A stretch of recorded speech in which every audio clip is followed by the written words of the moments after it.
Hi all, we're getting ready to start our first novel of the spring term, and we're going to be beginning with All Quiet on the Western Front. This is a historical fiction work, even though it is based on some of the events that really occurred to its author, Eric Remarque, during his time in World War I. It is based on things that he witnessed and felt and experience firsthand, but the characters themselves are fictional. So this is a work of historical fiction. Now, this novel was first published in a magazine, not as an actual novel, but as chapters, individual chapters in a magazine in Germany. And this first happened November 10th, 1928. Now, this is almost 10 years after the end of World War I. World War I is going to end in 1919. So he's going to be writing 9 years after the war, and it is still powerfully affecting people today. It was released in actual book form because the response to the journal articles was so large.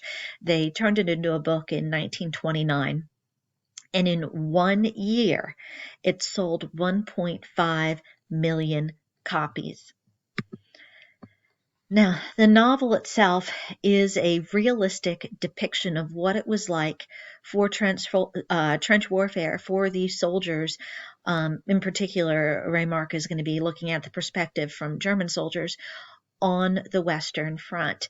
And so the Western Front is going to be the area where the Germans were battling against the armies of UK and Belgium, eventually the United States and France. That's going to be their Western Front. Their Eastern Front is going to be the armies of Russia.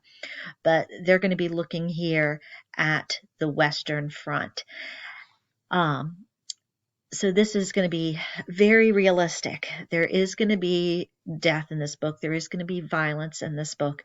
He does not make war out to be a glorious event. He looks at it as trivial. He believes that it is forced upon young men by bureaucrats and others in power, and that if the soldiers really had their way, the war would not even be taking place.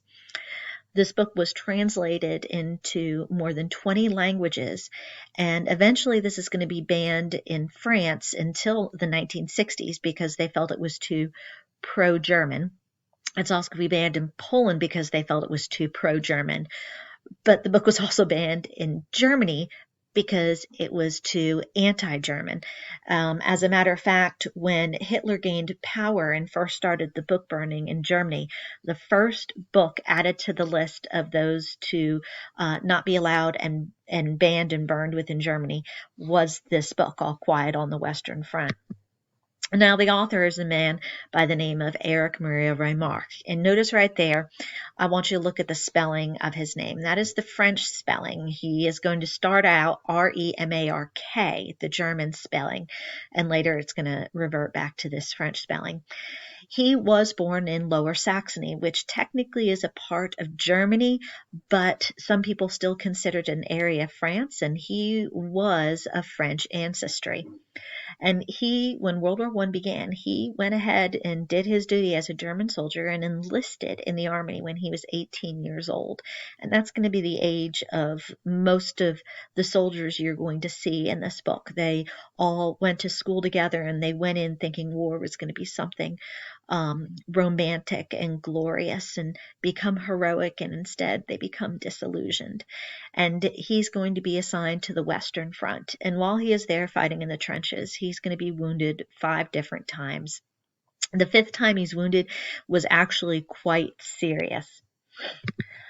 So after the war is over, the armistice is signed, the Treaty of Versailles, and he returns to Germany. Unfortunately, there's not much left of Germany at this point. The France and Belgium and the UK and Russia basically decimated the cities. And Remarque did not want to be have that German spelling on his name anymore because it made it more difficult to get jobs. So he changed that spelling to the QUE, the French ending, as it was originally when his family, for their heritage, and he began working odd jobs. He was a teacher, a stonecutter, even a race car driver, a sports journalist. And while he's doing these odd jobs, for the 9 years between the end of the war and the beginning of the publication in the journals, he's all the while writing this first novel. In total, Remarque is going to publish 9 more novels, so 10 in all, and every single one of these is going to focus on the horror and futility of war. He actually becomes a pacifist, and that's another reason why Hitler banned the books. His final book, called The Night in Lisbon, it's a condemnation of World War II.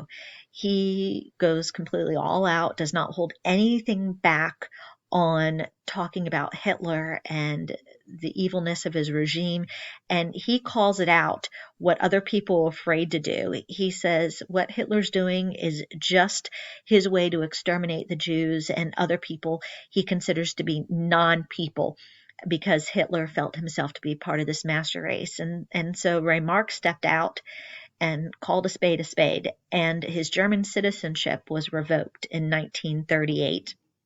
And then he goes and he emigrates to the United States, as did quite a few Germans, although he's coming in now after the war's over. And when he was here in the United States, he became a companion of a Hollywood actress by the name of Marlene Dietrich, who is also of German ancestry. During the war, she actually acted as a spy on behalf of the United States government. And when she was entertaining soldiers in the USO in Germany, she would pass information to the commanding officers about German movements and information that she had gathered. Remarque is going to live in the United States for quite a while, and then he's going to leave and he's going to go over to Switzerland, where eventually he will marry. And Remarque finally passes away in 1970.